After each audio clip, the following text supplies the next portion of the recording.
بسم اللہ الرحمن الرحیم۔ السلام علیکم۔ میس ٹیوشن اردو کمپلسری میں نثر نگاری پر تبصرہ کا جو سوال ہے وہ حصہ جیم میں حصہ جیم میں بیانیہ سوالات میں آتا ہے، اور یہ ہر کلاس کے لیے تقریباً اگر آپ فرسٹ ایئر میں سیکنڈ ایئر میں ہیں جس میں بھی اردو کمپلسری یا آپ کو مضمون نگاری پہ تبصرہ چاہیے تو اردو ایڈوانس جو بھی سبجیکٹ ہے آپ کا وہ اس میں یہ سوٹ کرے گا۔ اور یہ ہے خواجہ حسن نظامی کی نثر نگاری پہ تبصرہ یا مضمون نگاری پہ تبصرہ بھی آپ اس کو کہہ سکتے ہیں۔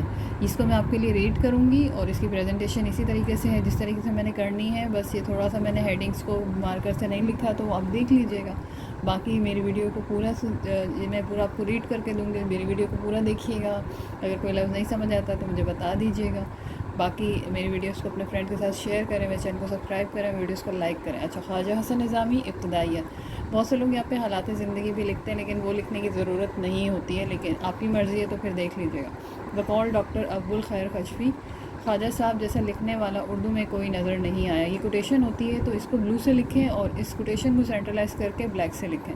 خواجہ نصر نظامی اردو انشا پردازی کے ایک مشہور و معروف ادیب گزرے ہیں۔ ان کی دلچسپ اور اثر انگیز افسانے ان کی شہرت کا باعث ہیں۔ علم دوست شخصیتوں نے خواجہ حسن نظامی کے سفر ناموں اور افسانوں و مضامین کو اپنے کتب خانوں کی زینت بنایا، اور بہت کم عمر میں ہی وہ ایک صاحب طرز نثر نگاری حیثیت سے پہچانے جانے لگے۔ نثر نگار کی حیثیت سے پہچانے جانے لگے۔ انہوں نے معمولی مضامین کو خوبصورت اور دل نشیں انداز میں رقم طراز کیا اور نثر کو جدت راہ پر گامزن کیا۔ خواجہ صاحب کی زندگی دینی اور ادبی مشاغل میں بسر ہوئی۔ ادیب ہونے کے ساتھ ساتھ وہ اپنے وقت کے ایک بڑے صوفی بھی تھے۔ اب یہاں پہ نیچے پھر کوٹیشن آ رہی ہے، یہ اس کی کوٹیشن ہے۔ بقول شاعر مشرق علامہ محمد اقبال، اگر میں خواجہ حسن نظامی جیسی نثر لکھنے پر قدرت رکھتا تو کبھی شاعری کو اظہار خیال کا ذریعہ نہ بناتا۔ بے نون الف تے الف۔ بلا شبہ اردو نثر نگاروں میں خواجہ حسن نظامی کی ذات قابل قدر ہے اور وہ ایک منفرد رنگ کے مالک ہیں۔ یہاں تک کہ اس کا ابتدائیہ ہو گیا جس کو ہم تعارف بھی کہہ سکتے ہیں، اور اس طریقے لکھنے سے آپ ان کی نثر نگاری کی جو کوالٹیز ہے اس کو سم اپ کر کے ایک انٹرو دے سکتے ہیں۔ تو یہ شروع میں ہو گیا انٹروڈکشن۔ اب یہاں پہ یہ سینٹر ہیڈنگ لگے گی، یہ بلو سے لگا لیں یا جیسے آپ کو صحیح لگتا ہے۔ تو اس میں طرز نگارش کی خصوصیات، اسلوب نگارش کی خصوصیات یا طرز تحریر کی خصوصیات، جو ہیڈنگ ہے وہ بھی لگ سکتی ہے۔ تو یہاں پہ ہم ایک لائن لکھتے ہیں کہ خواجہ حسن نظامی کی طرز تحریر کی خصوصیات مندرجہ ذیل ہیں۔ یہ لائن لکھنے کے بعد ہم پہلی ہیڈنگ پہ آئیں گے، اس کو آپ سائڈ ہیڈنگ مارکر سے بھی لگا سکتے ہیں۔ جنود اسلوب، جیم نون واو دال کے نیچے زیر ہے اور اسلوب، تو اس کو میں پڑھ دیتی ہوں۔ خواجہ صاحب کی طرز تحریر میں سلاست و روانی، بے تکلفی و شگفتگی اور جرأت و بے باکی پائی جاتی ہے۔ کلیم الدین کہتے ہیں کہ وہ نہایت ہی آسان، سادہ اور پرتکلف طرز میں لکھتے ہیں۔ تو یہ پہلی ہیڈنگ ہو گئی۔ یہ آپ کی دوسری ہیڈنگ ہے، درد و غم اور سوز و گداز۔ خواجہ حسن نظامی کی تحریروں میں کلام کی تاثیر ہے۔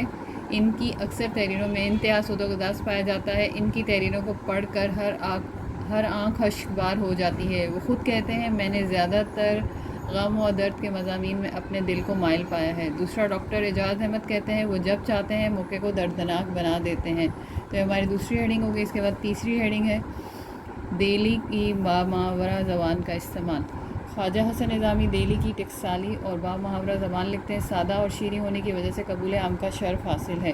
پھر بقول گوپی چند نارنگ، دہلوی اردو کو سنوارنے، نکھارنے اور اس کے سجیل روپ کو پیش کرنے والوں کا جب نام لیا جائے گا تو خواجہ حسن نظامی کا نام احترام سے لیا جائے گا۔ چوتھی ہیڈنگ ہے، موضوعات کی ندرت۔ یہ نون دال رہتے ہیں۔ خواجہ صاحب کی انشا پردازی کا کمال وہاں نظر آتا ہے جہاں انہوں نے چھوٹے مضامین پر قلم اٹھایا ہے۔ اپنے زور بیاں سے ان میں قاری کے لیے دلچسپی پیدا کی جاتی ہے۔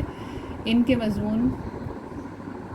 مضمون کی چند سطریں، یہ بھینچتا بے دو چشمی ہے، یہ نون چے تے الف۔ یہ بھینچتا ہوا ننھا پرندہ آپ کو بہت ستاتا ہے، آپ کی نیندیں حرام کر دی ہیں۔ یہاں مسلمان، عیسائی، یہودی سب اس سے بلا اتفاق ناراض ہیں۔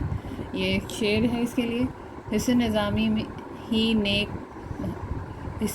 ہی نیک مگر نہ کہیے کہ نیک ہیں، لطائف قلب کی نظر سے بھی اس زمانے میں ایک ہیں۔ یہ جب شعر لکھیں تو یہاں یہ بنائیں۔ پانچویں ہیڈنگ ہے، شوخی و ظرافت۔ زبان کی چٹکلوں اور چاشنی سے خواجہ سے نظامی نے اپنی تحریروں میں مزاح کا رنگ پیدا کیا ہے۔ وہ جب کبھی مزاح کی چٹکی لیتے ہیں تو عام اور سیدھی بات کو گلاب کی رعنائی بخش دیتے ہیں۔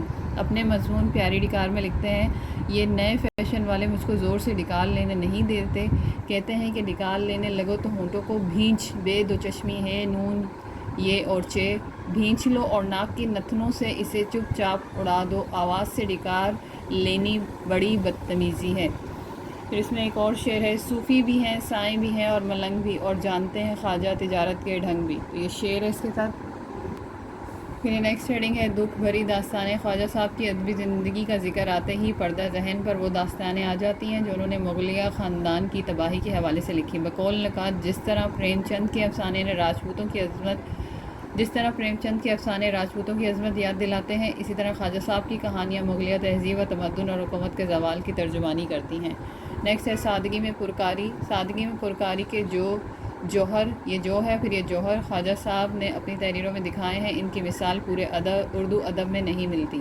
بقول بابا اردو مولوی عبدالحق، آج کل اپنی جہالت چھپانے یا علمیت جتانے کے لیے خواہ لوگ عربی فارسی ترکیبوں اور مشکل الفاظ کا بوجھ بیچاری اردو کی گردن پر ڈال دیتے ہیں۔ جو خدمات سادگی میں ہیں وہ ان پیچیدہ تحریروں میں کہاں، یہ گر کوئی خواجہ صاحب سے سیکھے۔ پھر 8ویں ہیڈنگ ہے، عارفانہ و صوفیانہ طرز بیان۔ ادیب ہونے کے ساتھ ساتھ خواجہ صاحب ایک صاحب دل صوفی بھی تھے۔ معرفت الہی کا تصور ان کی تحریروں میں عجیب شان پیدا کر دیتا ہے۔ پھر اس کے بعد اس ہیڈنگ کی یہ کوٹیشن ہے، بقول رام بابو سکسینہ، سین کاف سین یہ نون ہے۔ خواجہ صاحب کی کتاب کرپشن بیتی کو اہل اسلام اور خاص کر ارباب تصور نے بہت پسند کیا ہے۔ سواد واورے۔ پھر یہ آخری ہیڈنگ آئے گی، ناقدین کی آرا۔ صلاح الدین احمد لکھتے ہیں، خواجہ صاحب کو رنج علم کے مضامین بیان کرنے کا جو سلیقہ ہے، اس میں علامہ راشد الخیری کے علاوہ ان کا کوئی ہم پلہ نہیں۔ بابا اردو مولوی عبدالحق کے مطابق، اگر تم صاف ستھری اور نکھری ہوئی اردو پڑھنا اور سیکھنا چاہتے ہو تو خواجہ صاحب کی نثر پڑھو۔ زبان کے ساتھ ساتھ دلی، دال لام چھوٹی ہے، دلی کے واقعات کا بھی ایک جہاں آباد ہے۔ اور آخری ہے، ڈاکٹر ابوالخیر خشفی لکھتے ہیں، اپنے بچپن میں خواجہ صاحب نے کسی سکے پر ملکہ وکٹوریہ کی صورت دیکھ کر کہا تھا کہ اماں میری صورت کا سکہ بنا دو۔